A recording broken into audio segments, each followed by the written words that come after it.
fascinates me as I look back, he knew exactly where I was coming from, what my experience level was, and he could meet me exactly where I was at and tell me the direction I needed, not just to act, but gave me the direction I needed for the actor I was on that day. Hi, everyone, and welcome back to the Cinematography for Actors podcast. Hi. Hi. I'm Hae. I'm Indiana. And who do we have on today? Breanna Wing. Hi. Hi. I always text you and text other people with your name spelled because everyone calls you Bree with B-R-E. Mm-hmm. Am I wrong? That is correct. Okay. It is B-R-E. One E. E-R-E. Yes. Got it. Everybody. And I so appreciate that you guys are asking because my name gets misspelled all the time. I don't mind because I'm tired of being like, it's B-R-E when people spell it with two E's or B-R-I-E. My phone doesn't autocorrect it anymore because I'm talking about you so much in my life. That's amazing. Even people I talk to for years, it autocorrects to R-A-R-E. Yeah. And I just accept it. So Bree is here, everyone. B-R-E. You've heard it here. That is the official spelling and saying of her name. And Bree and I have worked together, and that translated into a beautiful friendship. Quickly. Yes, very quickly. Over from when production was on Terry, and we've had Thomas Bond, the producer of Terry, one of the producers, and we've had John Michael Riva Jr., who is a director. He was on the podcast. He directed Terry. That's how we know each other. We've had very nearly everyone involved in Terry. Yeah, because Sam Roach was on here too. Yeah. We need to get Adam in here. I know. Yeah. We got to get Adam. And Romy, and we'll be good. Yeah, exactly. Yeah, because you've seen it, Haeleigh. Yeah. You went to the premiere. So we met on that set and didn't really speak whatsoever because it was so hectic and we had so many setups, and we forced you into a corner, Bree, to do a very small room. You had a very small room with reflectors all around you. Appreciate that. But it wasn't until after that I think both of us separately were like, she's cool. And then we made it happen. Yeah. And it's hard, especially when you're not like in a class that you see every day in elementary school or whatever, to like form female friendships as an adult.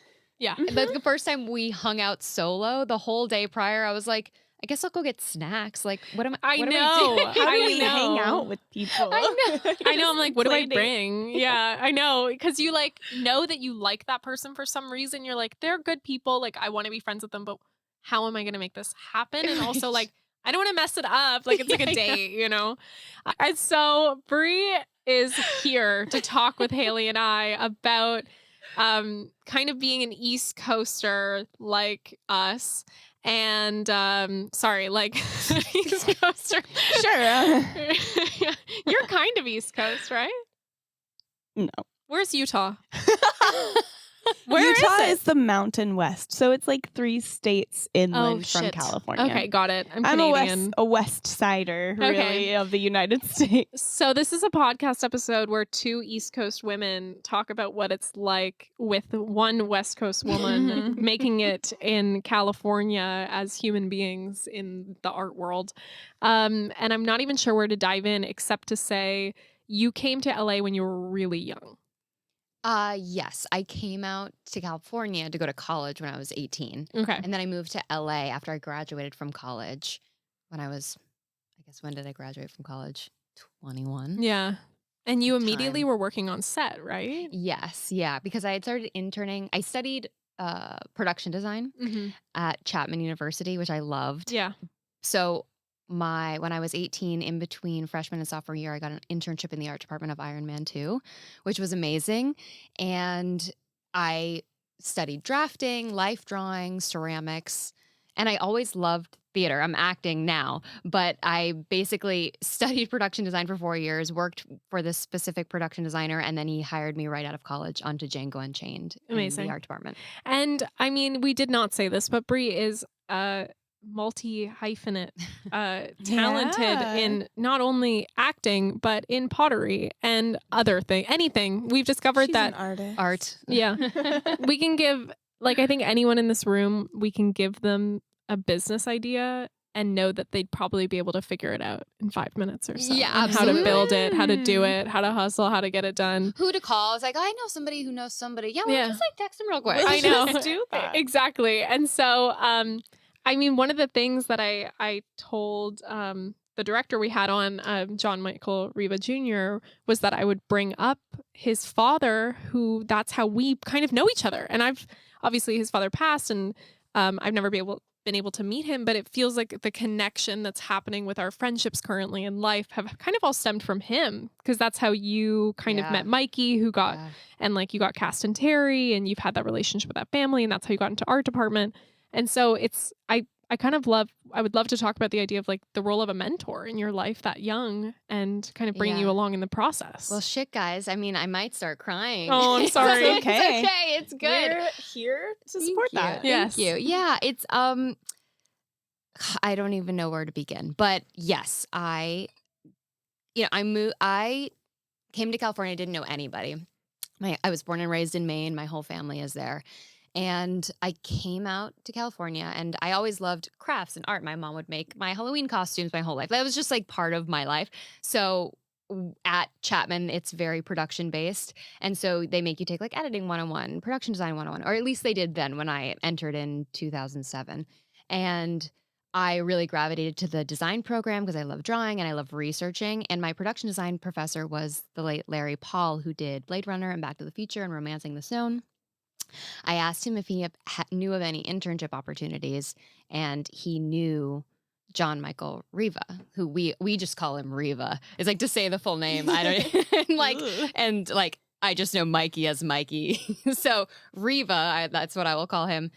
He contacted Riva, and he's like, "Yeah, I'll think of something." And then the next week when I had class, he's like, "The art department coordinator is expecting an email from you. I think I can get you an internship on Iron Man 2." And I was like, "What? Okay. What? Okay, great. Right? Like I showed up to class in my pajamas, and then suddenly I think I'm going to be spending my summer on Iron Man 2, and that changed my entire life. So, and I remember calling my parents from the parking lot of like the class, and I was like, "Oh my god, oh my god, oh my god!" But basically, I was so nervous to meet everybody in the art department, and I love researching. I'm super type A, so I made flashcards of every art department where like the production designer, the supervising art director, all I don't think I told people that. It sounds like embarrassing now, but I remember like anybody that I could find online that was working on it or working in that department, and I like had on one side their name and on the flip side what their role was, so that when I went to my internship I would like know, oh, okay, you're so and so, and then I know what they do. Yes. And yes. And Wait, this is just a really good idea. It is.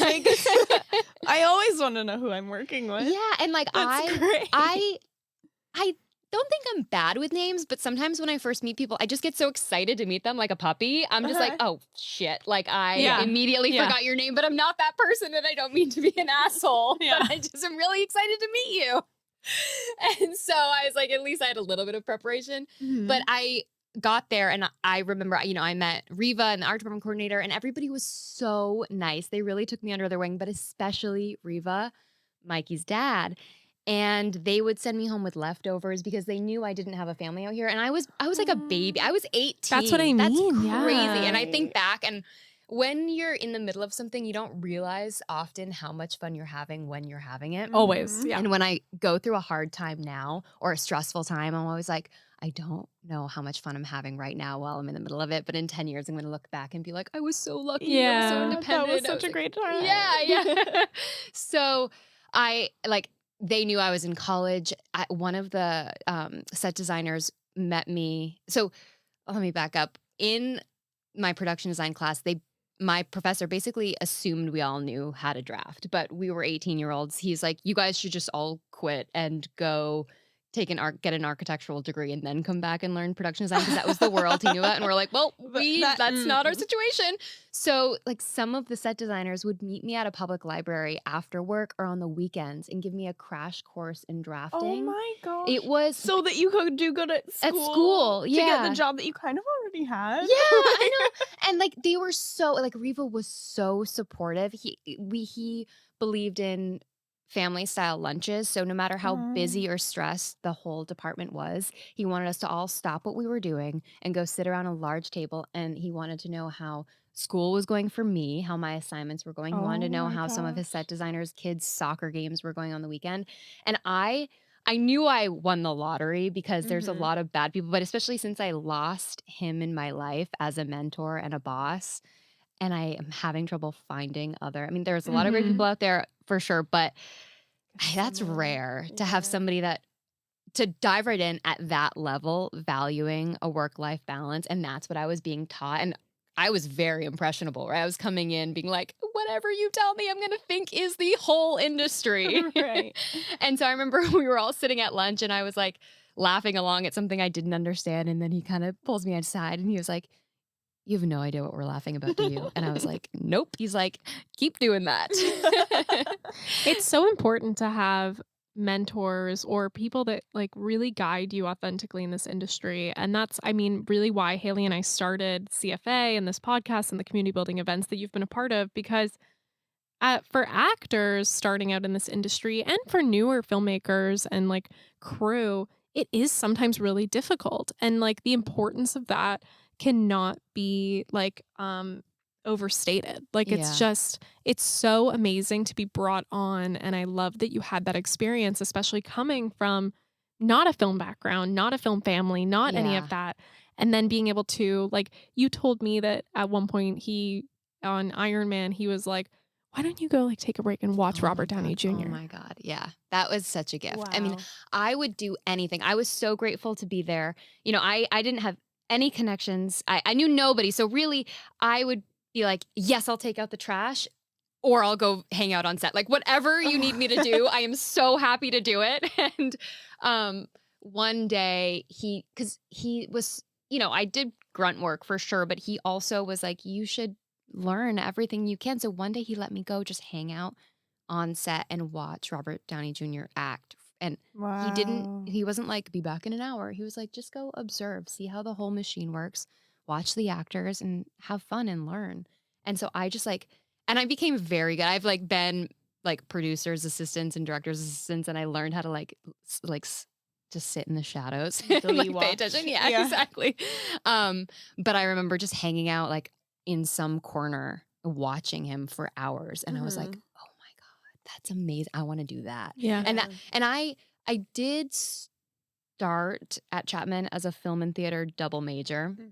But as soon as I got onto Iron Man in the art department, I was like, I got to give No this way. 110%. This is an Yeah. opportunity of a lifetime. So I Yeah. ended up dropping. I like got into the theater program and then immediately dropped it. And I felt really bad. But I was just like, I got to ride this wave. And I loved it. Yeah. And I love drawing and I love everything about art. So I remember I would go home and be like, even if I die trying, I'm going to be happy because this is Oh, exactly what I want to be doing. so wonderful. And That's the best feeling. it's the best feeling in the world. And so he ended up every summer he brought me on to whatever. And I say him and his whole team because I'm sure like the art department coordinator, she was incredible. I love her so much. The whole team had to be down with it, I'm Yeah. sure. Yeah. So they all brought me back every summer on whatever they were working on. And then senior year, I structured my schedule so that I think I only had classes 1 day a week, but then I could Wow. drive up to LA and be on Spider-Man 4 days a week. Cause this is before paid internships too. Oh, right. So it was really Wow. just whatever you're available for, you can come up here for free. But they also knew that. So I just would eat all my meals there. I They would just go knew you early. were working for free. Yeah. And Oh my gosh. I was driving up because college was in Orange County. So I was living in Santa Ana and I would drive up to LA, or one time our offices were in Fillmore. So I would have a 3-hour commute sometimes each way, but I would leave so Gosh. early that I would eat breakfast, lunch, and dinner there and come back. I didn't have a life, but I didn't want a life I because I was know. like, this is Yeah. this is awesome. Yeah. But so then after senior year, after we did Spider-Man, um, that they that's when we found out he was going to be working on Django Unchained next. Mhm. And similarly, I guess we're getting to this part in the Yeah. grand story, which I Right. love this part. That's when he noticed me in a short film that his son was directing for school. Daniel, actually. What? Yeah. We haven't even talked about this. Can I say this? Yeah. On here? I guess you can edit it out. If Do not, it. I No. want to make sure everybody's story is like appropriate and like Yes. they're comfortable with it being told. It's fine. But It's okay. and so I acted with Adam, who was like 10 or something. Whoa. Yeah, Wow. in one of Daniel's student films. And I came back to work on Monday, and Reva walked in, and just privately, he was like, have you ever considered acting as a career? And I was like, mm-hmm. Yeah. He's like, then why don't you try that? And I was like, well, I just got a degree in production design, spent 4 years studying that, and I wouldn't know where to begin. I mean, the last like serious acting, I grew up acting in Maine, but like community theater and drama and like local improv classes in Brunswick and stuff, but not in LA. Yeah. And he was so nice. He was like, you start by getting your first set of headshots and by taking a class and meeting people and doing just like what you did in the art department. And I was like, he's like, because there was a real performance there. And that stuck with me. There have been like key things he said, like one time when we were working on Spidey and I was learning how to hand draft because that was really important to me. He walked past and he goes, who drew this? And then his assistant at the time said, well, Bree did. And he looks at me and goes, it's pretty good, kid. And I was like, this is the best compliment of my entire life. There's like, I swear, I feel like everyone in this industry has had like a I've made it moment, but not like I've made it like big, but like these are like key Just like, moments. this person Yeah. clearly believes in me, and I know they're right. Yeah. And he probably, Like, I trust this person to be right. It probably meant nothing to him, right? It was just Right. like part of his day, but it meant everything to I me. know. Yeah. And like having him say that about that short, which I don't even know what happened to it. I could probably watch it back and be like, hey. But it was like the first person I had met in the industry that talked about acting that wasn't my mom being like, I loved your play. I know. And Yeah. so I was like, well, maybe I could do this. And then I don't think anyone would just say that too. That's right, like he didn't have because to. that's like leading no. someone down a path of like there's a lot of things that are going to be in your way and it better be worth it. And so that guy would have been an asshole if he had told you to do that and then you're not good. Like, yeah, obviously it's like That's in your best true. interest. So that's great. And I remember like that moment changed my life. And he would let me go. We filmed part of Django at Melody Ranch, and that's where our art department offices were that I was a part of. And he would let me just go watch the actors. And it was that like solidified it. I mean, I would bust my butt. Like I wouldn't just like go bounce because I would go in early. I worked all weekend. I work all night. So, or when they would be like, Brie, go watch the actors, I would just go like absorb everything. Love that. Love it. And then it was really that movie where I was like, this is what I want to do. So was it like you next then did headshots and then you did a class? What was the When the did pattern? you get your first I headshot? know. Yeah. So, well, I got my first headshots when I took like an acting 101 class freshman year of college, and they were so bad. I want to see so those. bad. Yeah, do you have these still? I think they might We be on an gotta old see hard drive. Amazing. Yeah, I'll find them for you, and we can laugh at them together. We're gonna post them. Especially my like serious ones, right? Like before I actually was confident, I was like pretending to be confident, and it's so bad. They're I like, love give the camera some trouble. And Yeah. you're like, do I look mean?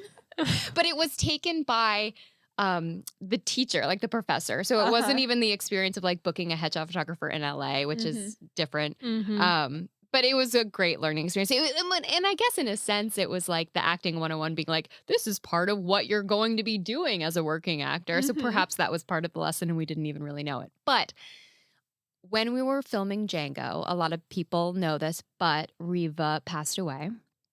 And it was tragic and traumatic, and we lost a hero. We lost a great man. We lost a great father. I lost an incredible mentor and a boss, and we lost an incredible designer in this industry that for years later I would work, and I still continue to work in the art department a little bit as I tried to make this titanic career shift. People that heard that I had worked for Reva would stop and want to talk about him and say, that is a great man. And like, no matter what we were doing, if we were on our way to a production meeting or something, we would stop in the hallway and just have this moment and suddenly we're close. Wow. And like he's amazing. It's Gosh. amazing, especially like being friends with Daniel, Adam, and Mikey. I sometimes feel like a little self-conscious talking about it so vulnerably because like I had this experience as a young woman in entertainment coming with nobody. So like my relationship with him was so different. Obviously, it's their father, but I'm coming at it from a perspective of here's a stranger that met another stranger and was so kind and giving, and like that is the story I also love sharing. And that's like the beauty of working in film. I mean, this is like best case scenario, obviously, but like from mentorship to also the family that like is created in film to like kind of what that looks like in the life that you create outside of film and the people that you surround yourself with. That's such an incredible thing because it led you on this journey of acting that you are now like fully in now because of that, probably that comment, because it gave you the confidence. Yeah. And so it's like,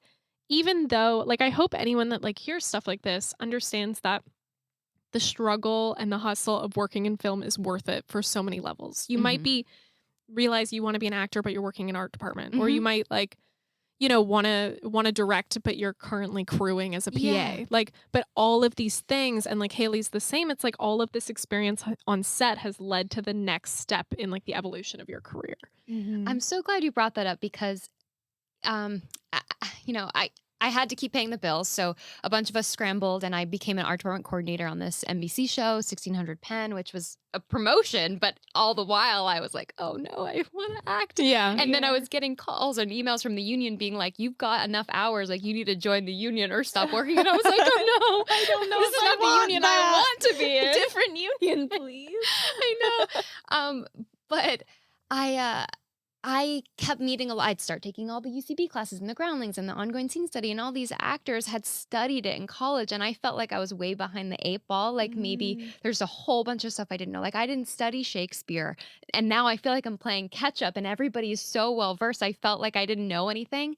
Now I'm like, oh man, I'm so glad that I had the journey I had, because now when I go on set, I look around, I'm like, I know what everybody's job is. Yeah. And I'm not intimidated. I'm not like, what are they doing over there with all those cables? I'm Which like, is a huge issue for a lot of people when they get onto set and finding that Yeah. confidence, because it's like, who do I ask that question to? Who do I talk to? Yeah. Maybe you're only coming on for that one line or like that 1 second. And so it's not like you're working with the director for a month at a time and you're like the lead of this thing. It's like, it's a very real scenario that you'll get on, do your thing and leave. And like, that's one of the things we're always talking about on this podcast and at our events. It's just like supporting yourself with a community around you is one of the most important things that's going to happen to your career.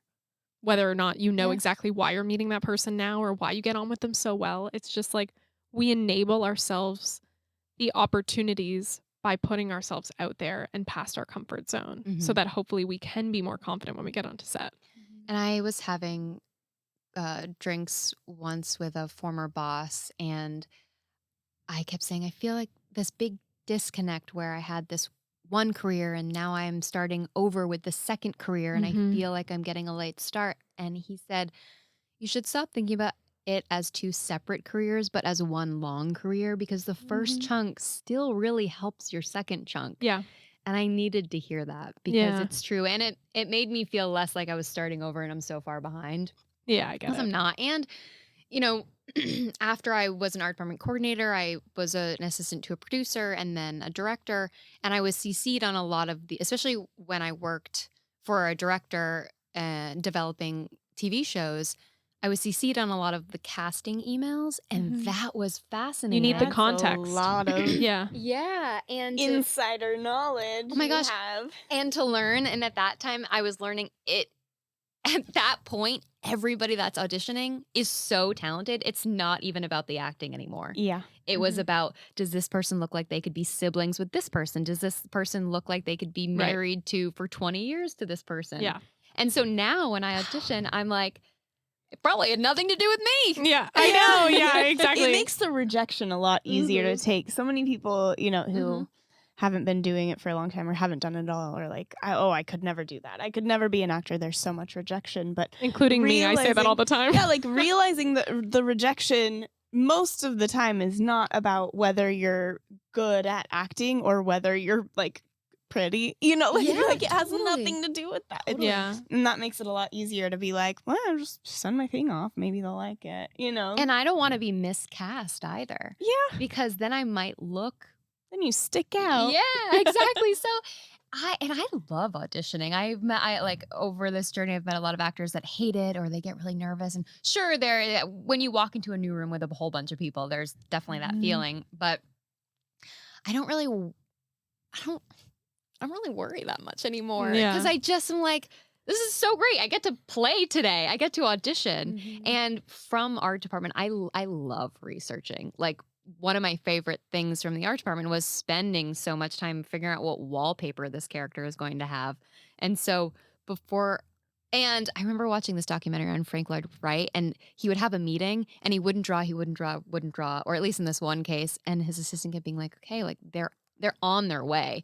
And he had spent all this time thinking about it and researching, and then he just whipped together the drawing. Amazing. And I'm not saying wait till the last minute prepping for your audition, but there is so much valuable time spent in the research and the thinking and the planning process, or like the couch time, as some schools call it, just like the writing in the white spaces on the page. And for me, getting off book, it's because I've spent more time living in why this person is saying this way versus just memorize. Because if I just straight memorize the lines, they will never don't stick. stay. Yeah. It comes back to the idea, and this is like something as a DP we learn really early, is that every decision you make has to be motivated. And it's the same. It's like that wallpaper has to be motivated. That decision you're making, the way you're saying that line has to be motivated by like, this word popping out off the page. Like I remember when Haeleigh and I first started CFA, and we were at we were in the basement of Soho Warehouse, and she was taking an acting class where you had to put down words above each line. Yeah, what was that class that I was taking? I don't even remember that class, but I remember what you're talking about. It was basically like your objectives it was every line I was giving a different objective as an exercise. Yeah, and so in her like piece of text, which was like maybe 2 pages, she had written like it was the lines, and then she wrote like scared, and like then it was scold. Like, yeah, or like and I thought that was so enraged. Yeah, and I thought that was so terrifying to look at, because it's just like a lot of levels, which is normal. That's the human that's human emotion, but it was just so amazing to see that it is beyond memorizing, because for us, like as crew side, we know that there's performance, but we don't know the level to which each word or sentence or whatever is analyzed. And so that was like a really incredible thing. So knowing your kind of journey and having to do that titanic shift in your career, I want to talk about the big 3 movies. Yeah. Do you want to tell us what they are? They are Once Upon a Time in Hollywood by Quentin Tarantino, Don't Look Up by Adam McKay, and Being the Ricardos by Aaron Sorkin. And you were acting in all of these films. Yes. And I want to hear about how it went from you watching Robert Downey Jr. and that feeling to getting to act alongside Margot Robbie for a few days. Oh my God. And then I don't know the parts in Ricardos and Don't Look Up, because we'd only really talked about Once Upon a Time in Hollywood and watched the scene together. Because I was like, wait, when? And you were like, it's only like a minute and a half. I'm like, but I want to see it. And so we like literally pulled it up on the TV, and she was breaking down the scene. And I love that, because, the smaller stuff we see a lot of BTS on, and the bigger stuff we see a lot of BTS on, but we never get the breakdown of those scenes unless it's with huge talent and the iconic scenes and things like that. And I'd love to know from like your car stuff with Once Upon a Time in Hollywood, what that looked like for prep, the notes you were given, how the character was developed, kind of what it was like to work alongside Margaret. I love this. I'm realizing now I played, and people are like, you were Once Upon a Time in Hollywood? Who were you? And I was like, oh, the hitchhiker that Sharon Tate picks up, and everybody's like, nope. But then you have fans who email you and like draw you and stuff. So it's like, so some people have no idea. Don't, and some people really do. Some people have like found me on social media, or they've mailed in handwritten notes to my agent, which have then gotten to me, which is incredible and a wild scenario, right? Yeah, you're like, I have fan mail. I'm so grateful. Real fan it's mail. so nice and it's so flattering. But it's because Tarantino, I was in this and people are in love with the cult following. Yeah. And so I like, what an honor to be in that movie. I mean, like, I would play a dead body under a sheet and I'd be so grateful to be in that world. But prep for that, I'm thinking of the flashcards. I did so much prep for that one little scene because I was so into it. And Of I course, was so excited. I was like, even the tiniest opportunity can open the door to a giant room. So I'm like, well, I don't know. Like, give it my best. Let's do it. So I had I'm a big journaler, but I would journal as this character because I also love improv and in my whole life, I always want to make sure that if they're ever like, just like have a conversation, You're ready. I'm ready. Yeah. So I had this whole world. I have a whole somewhere in my office now at home is a whole journal of that character. Wow. Yeah. And so it was the driving scene when Sharon Tate picks up a hitchhiker, and I had so many things going through my mind, like, Bob Richardson is going to be shooting me. I'm probably never going to look this good for the rest of my life. Yeah, I get that. Yeah. And so I wanted to look great, but Quentin was so nice. And I always want to, like, say the right thing to not speak out of turn because sometimes giving away too much feels like. Yeah, I get it. Yeah. But he was so kind because I had worked with him in the art department on Django, but I had never been an actor where he was my director. That's so interesting. Yeah. And I was so excited to see what that dynamic was going to be. And he was always he's so nice. He wants to get to know everybody that works on his set. I mean, I was a PA on Django, and no matter when he passed me, he'd be like, "Hi, how are you?" Like there was no weird like hierarchy. Yeah. It felt like everybody was a family. Everybody was there to make a movie. You're like, yeah, it's exactly that. It's like, we're making a movie. Like, it gets back to when you get into film and people are like, we're making a movie. I graduated from film school and then I go on to a Tarantino. Like, now that I'm thinking this back, this is insane. When Bree and I were together, I was like, you're iconic. You're a legacy. And she's just like, because both of us were like so reflective. And I was just like, we were reflecting on both of our accomplishments, like together and separately, because it feels like we have a shared soul now. And, but I like at one point I just started repeating like, you're iconic. Like you're a legacy. Like you're just amazing. Yeah. Because it's just like, you start to put together the pieces of working hard and things like that. And you like, you write down the achievements and you like never get to really write them down and like look at it. Yeah. And I'm like, it gave me pause to think, I'm really proud of myself. Yeah. And yeah, absolutely. Reignited, like, because sometimes I get tired. Yeah. Because it is a grind, right? Being in the weeds, man. Yeah, being in the weeds, absolutely. And so having that weekend, that time and that conversation was like really reignited me to feel super motivated again. But so I went to film school and I knew since I was 8 years old that I wanted to work in the film industry. Okay. My whole life. That's what I wanted to do. So I was like, I love making movies. Then I get onto a Tarantino set and his whole thing is, why? Because we love making movies. And I'm like, I do love making movies. Me too. I love that. I love it. That's so great. And so I'm like all in. I'm like, this is the best. I am living like my highest life. Yes. So when it switched and I was an actor, he was so kind and made me feel so safe. And he knew that it was my first movie. Yeah. I had done an episode of Transparent before that. Cool. Which was so cool. But this is my first feature film. And it was a Tarantino movie. But I also knew the entire crew because I had worked on Django. So showing up on set that day, I just looked around and I was like, I know everybody here. Wow. What a fantastic feeling that would be. Yeah, was that the coolest feeling for everyone to be like, oh, hey, Bree. It was the best what are you feeling. doing? And you're like, I'm an actor today. I could cry. That's so fun. It was incredible. That's so And everybody cool. was so kind and so supportive. I mean, I was about to say I wasn't nervous, but I suppose I was nervous because I wanted to do a good job. Right. But I wasn't nervous because even if I had a question, I knew every single person on that set would never make me feel bad about asking, especially Quentin. Yeah. And he like giving me direction and notes. And there was a moment where it wasn't just about my character, but it was a physicality cheating something to camera. And we were rolling. I mean, it was a fast day. And you're shooting on film. Yeah. So you have to be extra cautious. And it was a driving scene. So we had a camera car in front of us. The whole road was blocked off with not just background, but background cars that were period cars. Yeah. So no room to make mistakes. And as I reflect back, I'm like, wow, he really put a lot of faith in me for not messing it up. I love it. I know. One of the technical notes, because I remember us talking about this scene, was the thumb. Could you talk, because obviously cinematography for actors is all about confidence on set and the technical requirements of performance in film and television.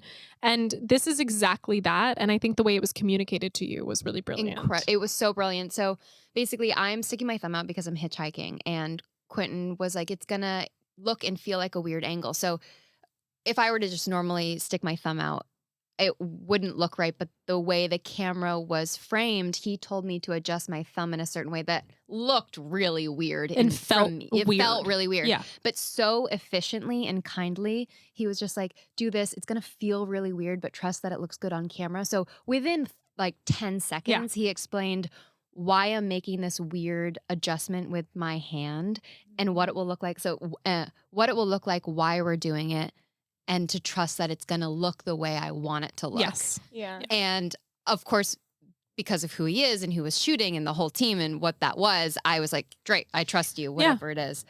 But I remember having that split second on the side of the road on that curb being like, hope this is right. They're not telling me any different, but it feels really, my first really movie and my thumb's weird. Yeah, you're gonna be like, that Breanna wing who can't do the right thumb thing girl. with her thumb. And one of the biggest things they always say, if you don't get a no, assume you're doing it right, because they don't have time to be like, cool, that was really good. Yeah. So I just assumed if I wasn't being told anything different with my thumb or otherwise, that's what they wanted to see. Yeah. But I love this podcast for that reason. And I will never forget that moment, because I so appreciated, because I would have corrected had he not said that. And he is so experienced and had the foresight to tell me that ahead of time. I mean, and it fascinates me as I look back. He knew exactly where I was coming from, what my experience level was, and he could meet me exactly where I was at. Yeah. And tell me the direction I needed, not just to act, but gave me the direction I needed for the actor I was on that day. Yeah. And I think that comes down as well to like the role of the director, whether like huge or whether just starting. How are you creating that secure and safe space for the different types of talent that you have in addition to your crew? Because it's your responsibility at the end of the day to manage talent and to be that support. It's no one else's on set. Like, that's why we as DPs oftentimes, unless we have the go from a director, hold off from that communication, because we don't want to disrupt that trust in that relationship. And so understanding that someone like that kind of took you under their wing, knowing your experience level in order to communicate it in the best and most efficient way with all of the other obstacles kind of in the background, not having you worry about that, is huge. It was huge. Yeah. And it looks great. It looks like I'm just a regular hitchhiker with a regular thumb. I love it.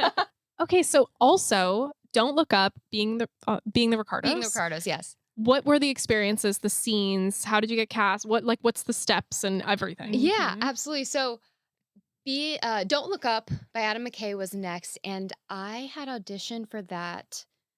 That was right when the pandemic happened. And Got it. I was supposed to go into the office for an in-person audition, I think on a Friday, and everything shut down March 15th. And I got an email from casting saying, can you put yourself on tape instead? And I was like, okay, no problem. But I had a self-tape set up already because I was practicing based off an ongoing class that I was in. And thank goodness. I know. Oh my God. I know. And then I heard nothing for a long time because of the pandemic. Yeah. And then I want to say months later, like 6 or 7 months later, I got the call that I booked this part. I played somebody the scene eventually got cut. So that's another fascinating thing. So I was like, this is amazing. I'm so excited. And we were filming on the East Coast where I grew up. So I got to fly back east and they quarantined us in a hotel room. Oh, I think at that time it was right at the height of the pandemic. We were still figuring out what was going on. So we had to self-quarantine at home and then quarantine for a week in a hotel before we were allowed on set. And we could only leave the hotel for COVID tests or to pick up a food or a delivery. Oh my God. Wow. So planning the like food Yeah. preparations for being in that hotel room was wild. Oh my gosh. So while it's obviously a bummer to have your scene cut from a movie, my memory of that whole experience is so special. Yeah. And I also just know that's the name of the game. Yeah, I don't definitely. really mind. Yeah. Because I still get to put it on my resume. And I still Yeah. got to have been directed by Adam McKay. Which is so interesting because you had Aaron Sorkin After as that. well. Yeah. And that was Being the Ricardo? Yes. Okay. Yes. And so those 3 directors, obviously all like great legends in this Yeah. industry, style wise, what was that like? Yeah. So Adam McKay, I think maybe I'll get to improvise. I have no idea. Right. Aaron Sorkin, B word perfect. I knew those lines backwards and forwards. I did not want to mess up.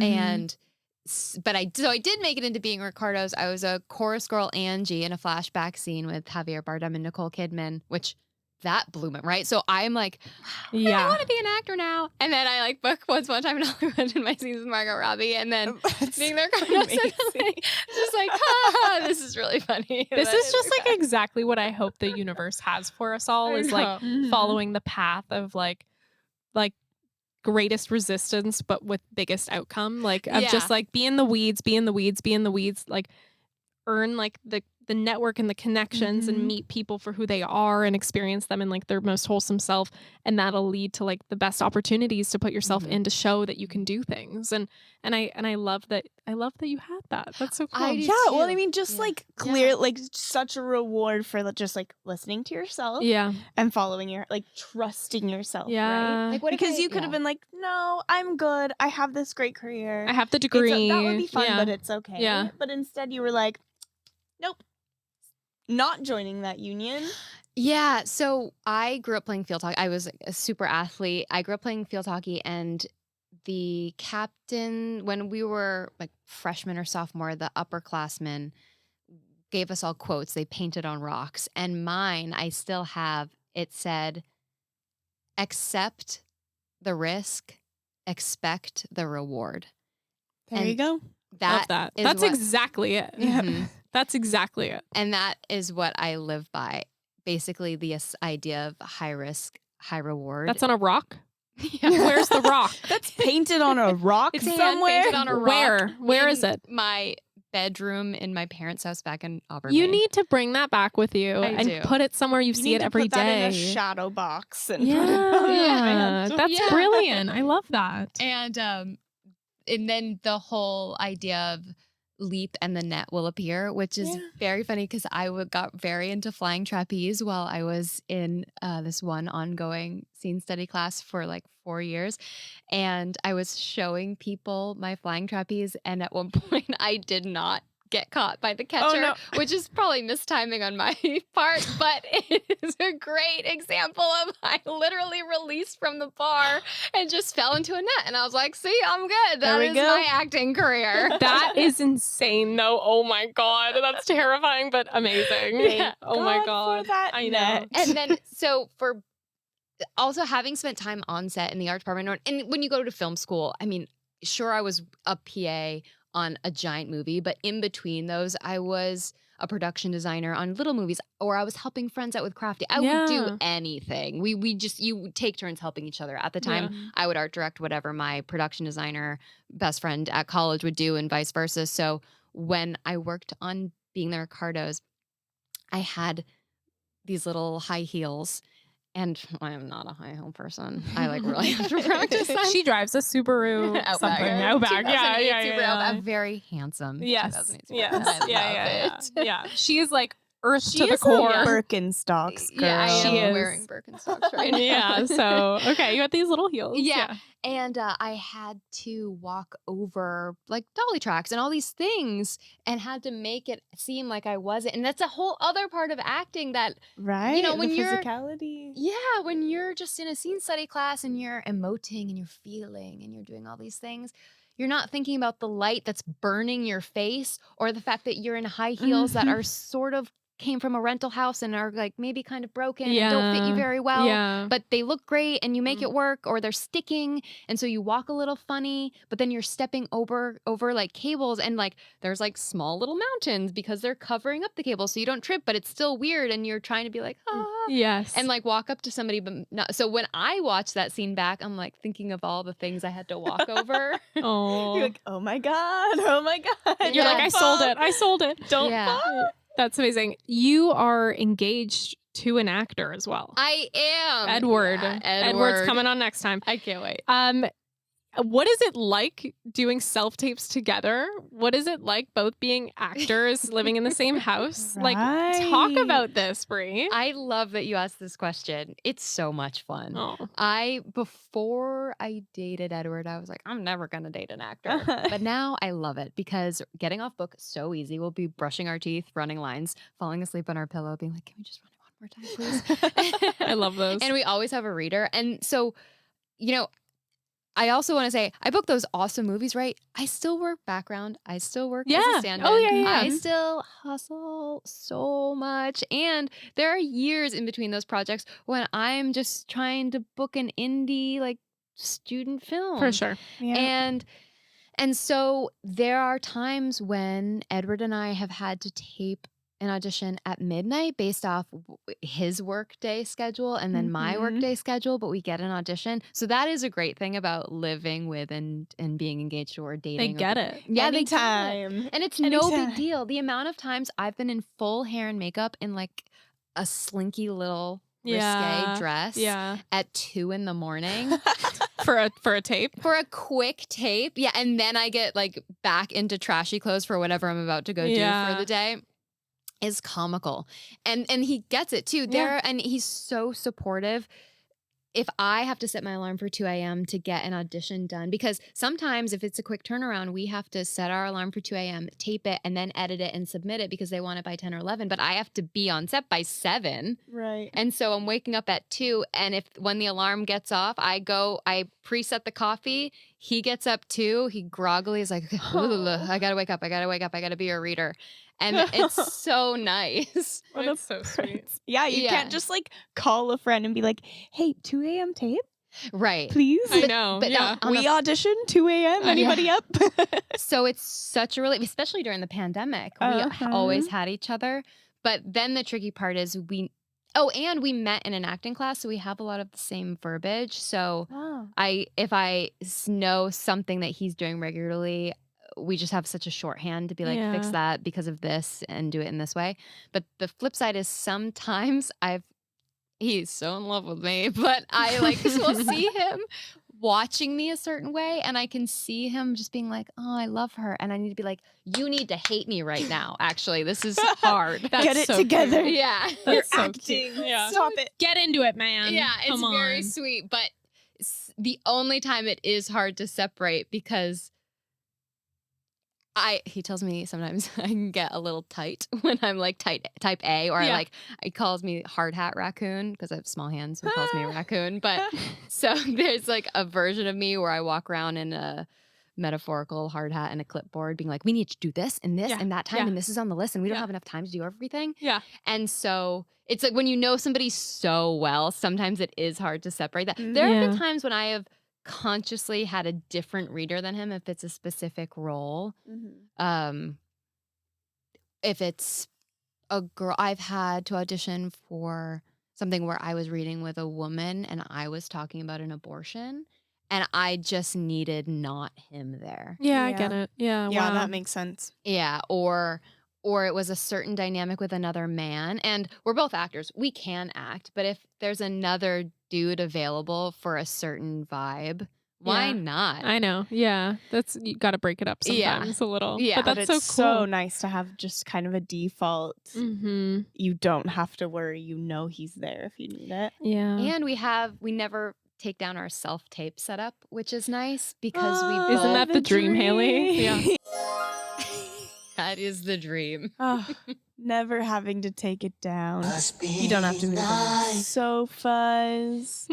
You don't have to hang the thing up on the thing. You don't have to steam the fucking sheet. You don't have to pop the pop-up. It's just there. Yeah. Let's get into management. Yeah. I love my manager because I can be very candid with her. And when I first met her, she asked me what I want in representation. And I said, I want somebody that I can be friends with and feel comfortable calling and texting at any time. One of my former bosses, who wasn't an actor, but I saw the dynamic and relationship he had with his manager, and they were friends, and they loved being together, and they were never afraid to talk to one another, and I always wanted that. Yeah. Right. And I have definitely been in the desperation meetings when I was first meeting reps where I was like, please rep me. Yeah. But now I go into it and I was like, it's definitely two-way street. We want to like each other. It's like dating. So that being said, we had a recent conversation about, everybody's talking about the writer's strike, but I appreciated that I could talk to her candidly about what that means, if it will slow down. Everybody has to make money in a certain way, and she could be very honest with me about what it may or may not look like in terms of the speed of the industry and speed of auditions. Right. And in the back of my mind, I still do other things to pay my bills, and I'm open with her about it. And I really appreciate that I don't need to pretend that I don't have other jobs. Right. Yeah. I'm a full person. I think it's wild that there are agents, managers that you do have to pretend that with. Especially, they know how much money you're making. They know how much money you're making for them. Yeah. If you're not making them, what do they think you're doing? Right. Totally. Clearly, you must have another job. Yeah. Yeah. But it's the reality of the actor kind of, right? Yeah. It's like the reality of any industry, like wherever you are, New York or LA, Chicago, Atlanta, doesn't matter. Toronto, I should say, because I'm Canadian. But it's the reality of you are pursuing an art form and you got to still support yourself and live a life. And so it's really cool that you can have those open, candid conversations with someone who is looking at it from the business perspective always. Yeah. And that being said, I have some friends that their reps have basically said, never go out of town. You always need to be available for auditions. No. Yeah. Right. And I don't have that relationship with my manager. I have gone on vacation and I tell her every time. I don't hide it. Yeah. And I'm always available. Should not be scared of your agent. Right? Exactly. No. That's the thing. And I don't. It's weird. No, and then you don't produce your best work. You don't communicate the right way. And then probably my emails would be misconstrued if I'm like, well, how do I word this? Yeah. Right. I just want to be me. And sometimes I've sent her an email.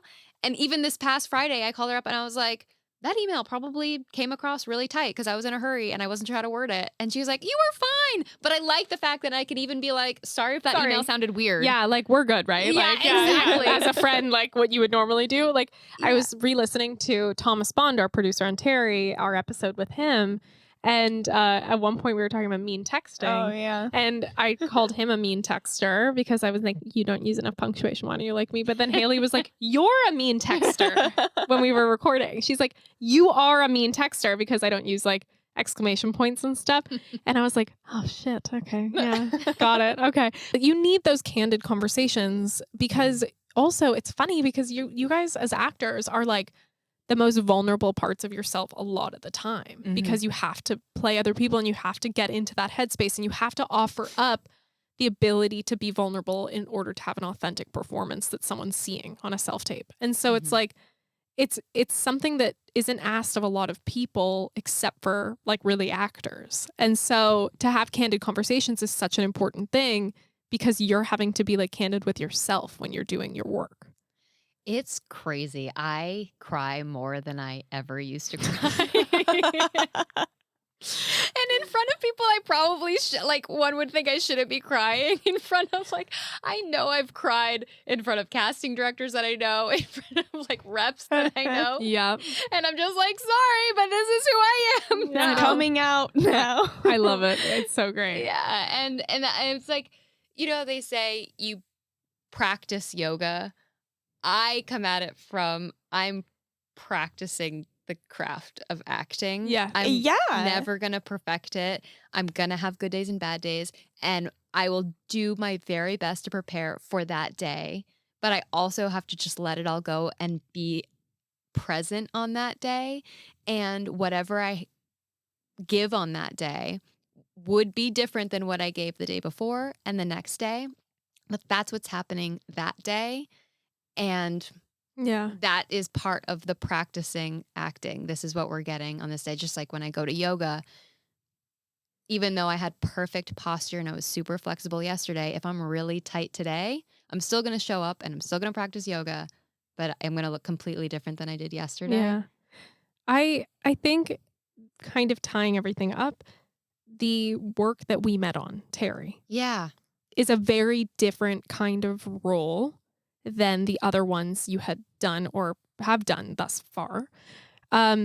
Because it ties into the beginning of your journey, because that story does have like Riva written all over it. Yeah. And so what was it like bringing in yourself to the role of Susan? Well, I first got the script from Mikey. I read it and I bawled my eyes out. And Edward came in and he's like, "Are you okay?" And I was like, "No." I actually never processed this trauma, and I like stuffed it way down, and I guess now I have to. Also, it is going to be nice talking about Terry, because I never want to speak out of turn ever. And I probably over censor myself because I'm always like, I don't know, maybe should I not talk about that? I get it. But with Terry and Mikey, I know Mikey so well. He's so... Who's the director of that film? Yeah. And he's so grounded and so calm and creates such a safe space. Like Quentin. I think it was you who asked, I don't know how we got to talk I just about didn't want to bring it up in case you weren't confident. Yeah, you're so amazing. I felt a very similar way on set with Mikey as I did with Quentin, and that I felt very safe and taken care of. And maybe that has something to do with the fact that I knew them both prior to my work day, whereas I had never met Adam McKay before and I had never met Aaron Sorkin before, which is a whole other muscle to build, to be able to just show up and be like, hey, we're collaborating today. But I think it is more than that, because both of them had this calm presence that was like, no matter what craziness was going on, it was just whoosh, between you and the director, and nothing else mattered. And I mean, to have that with Quentin in that short moment, I'm sure it's amazing being an actor with Quentin that you have months to work on this with, but in that short amount of time I was with him, he was only focused on me, and his attention was solely on me. And that was so comforting. I didn't feel like he was distracted. And the same thing happened with Mikey. There was a lot going on in a very small room and we had a lot to do that day, right? We were filming in his family home. It wasn't a sound stage. And when he was talking to me, he was talking just to me, and he wasn't panicked. You guys talked about it on this podcast before, but Mikey always did something where it was like meditative breathing. He would have everybody take a breath before we shot a scene. I had never experienced that before. It was unbelievable, because it's like, go, go, go, the cameras, slate, the lights, blah, blah, blah, oh, we're behind schedule. And then I'm just supposed to start crying, or we're supposed to have this very tender moment. And he just like, and it's like a forced physicality that resets you for the scene. And it looks better on camera because your muscles are like not as tight and constricted, because you've just sat down and you're trying to figure out where the reflectors are, and you're not going to hit them because you don't want to mess up lighting. You had never met me before, and like I'm right there with camera, with operator, like, and so suddenly it allows you to just kind of like have those few seconds to reset, and like everything gets quiet. So it's not like a sudden thing where someone has to scream quiet on set. it's like people understand that it's becoming quiet on set, Mm-hmm. which is like, I think a huge difference. Mm-hmm. Yeah. And I could feel my heart rate slow down and connect with my scene partner before we did this very emotional thing. Bree, where can we find you? Socials and stuff. On Instagram. Okay. At Breanna_wing. Mm-hmm. I don't post all the time, but that is where I'm most active. If people want to reach out to you to ask advice, are they allowed to DM you? Absolutely. Great. I love it. I have Cool. a public profile. I love getting all messages. I might not get back right away, but I will do my best. Amazing. That's all we can ask. But yeah, I love talking to people. Cool. Or write her agent a letter. Yeah. She'll get it. They'll pass it along. She'll get it. And you'll make my whole life, because I will. Yes. My first fan letter I ever got, I have, and I will keep forever. And it Oh, I means love so much to me. that. Yeah. Let's leave it on that. Thank you, everyone, for listening to another episode of the CFA podcast. Bree, BRE, thank you for being here. Oh my God. Great to have you. Thanks for having me, guys. It was so fun. Yay. See you next time. Thanks for Bye. listening, everybody. Bye. Bye.